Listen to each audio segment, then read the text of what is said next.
Unit 3 में natural resources या प्राकृतिक संसाधन में डिफॉरेस्टेशन, झूम कल्टीवेशन या सॉइल इरोजन की बात हम करेंगे इस प्रेजेंटेशन में। वनोन्मूलन, झूम खेती या मृदा अपरदन। डिफॉरेस्टेशन की पहले हम बात करते हैं, जिसे वनोन्मूलन भी कहा जाता है।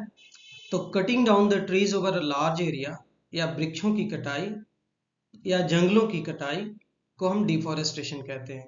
वनों की कटाई तब होती है जब पेड़ों को काटकर जंगलों को नष्ट कर दिया जाता है और उन्हें फिर से नहीं लगाया जाता। ये जो दो चित्र हैं वो वनोन्मूलन के उदाहरण हैं, जिसमें देखा जा सकता है कि वनों की कटाई के बाद की क्या स्थिति है। वनों की कटाई का सबसे आम कारण जो है वो लकड़ी और ईंधन प्राप्त करना है। अब हम बात करते हैं वनों की कटाई के प्रतिकूल प्रभाव या adverse effects of deforestation, like habitat damage या आवास की क्षति, बायोडाइवर्सिटी लॉस या जैव विविधता की हानि, and extinction of different species या प्रजातियों का अलग अलग प्रजातियों का विलुप्त होना, जलवायु परिवर्तन या ग्लोबल वार्मिंग। अब हम बात करते हैं झूम कल्टीवेशन की, या इसी को हम शिफ्टिंग कल्टीवेशन भी कहते हैं, या स्लैश एंड बर्न कल्टीवेशन भी इसे कहते हैं। तो झूम या झूम खेती को स्थानांतरण या शिफ्टिंग कल्टीवेशन या स्लैश एंड बर्न कृषि के रूप में भी जाना जाता है, और यह मुख्य रूप से अरुणाचल प्रदेश, मेघालय, मिजोरम, नागालैंड जैसे भारत के पूर्वोत्तर राज्यों में जनजातीय समूहों के द्वारा किया जाता है। इन चित्रों के माध्यम से झूम खेती या शिफ्टिंग कल्टीवेशन को समझा जा सकता है।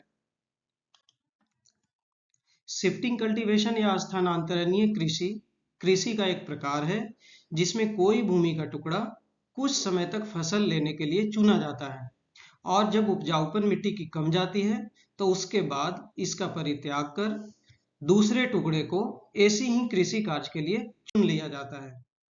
इस प्रणाली में यानी शिफ्टिंग कल्टीवेशन या झूम कल्टीवेशन में आग लगाकर भूमि के एक टुकड़े को साफ किया जाता है और उसका उपयोग कृषि महत्व की फसल जैसे चावल, सब्जियां और फल उगाने के लिए किया जाता है।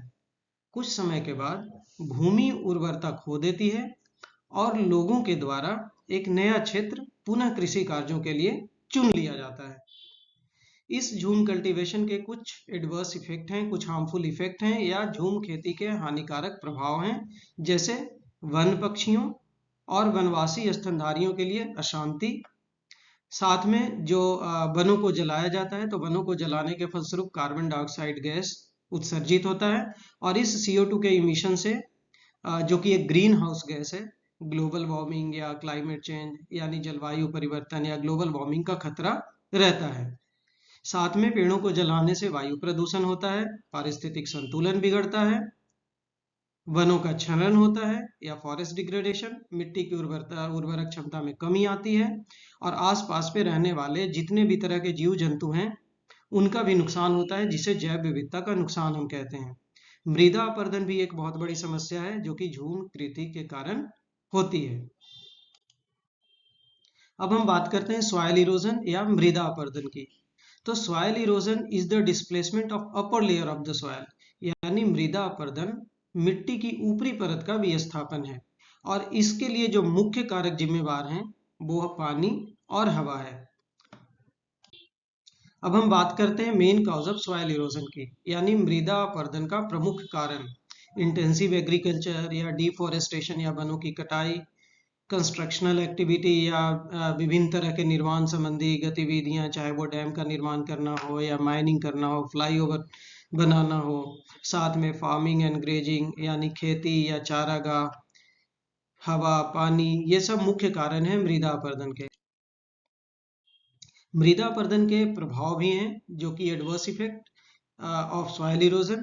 इसमें क्या है? लॉस ऑफ सॉइल फर्टिलिटी या मिट्टी की उर्वरक क्षमता का नुकसान, रिड्यूस्ड क्रॉप प्रोडक्शन फसल उत्पादन में कमी, decrease in the surface water quality, साथ में damage drainage network, sedimentation in streams and river यानी धाराओं और नदियों में अवसादन, loss of newly planted crops and deposit of silt in the low lowing area यानी निचले इलाकों में सिल्ट का जमाव। ये सब मृदा अपरदन के प्रमुख एडवर्स इफेक्ट है या प्रतिकूल प्रभाव है।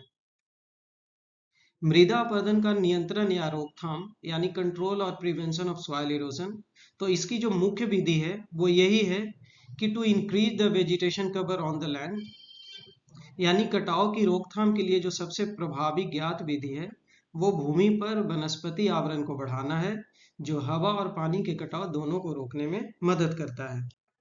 सॉइल इरोजन या मृदा अपरदन के नियंत्रण की जो प्रमुख विधियां हैं उसमें है क्रॉप रोटेशन या फसल चक्र, एफोरेस्टेशन या प्लांटिंग न्यू ट्रीज या वनीकरण नए पेड़ों को लगाना, तटबंध का निर्माण करना, लोगों के बीच में जागरूकता और वन महोत्सव जैसे कार्यक्रम आयोजित करना। साथ में सीढ़ीदार खेत बनाकर मृदा अपरदन को भी या सॉइल इरोजन को कंट्रोल किया जा सकता है, या विंड ब्रेक या जिसे शेल्टर ब्रेक भी कहते हैं। क्रॉप रोटेशन या फसल चक्र यह एक तरह का प्रैक्टिस है जिसमें यह एक ही क्षेत्र में अलग अलग या अलग प्रकार की फसलों को अलग अलग मौसम में उगाने की प्रथा है। इसे ही क्रॉप रोटेशन या फसल चक्र कहते हैं। इस चित्र के माध्यम से सॉइल इरोजन या मृदा अपरदन को समझा जा सकता है।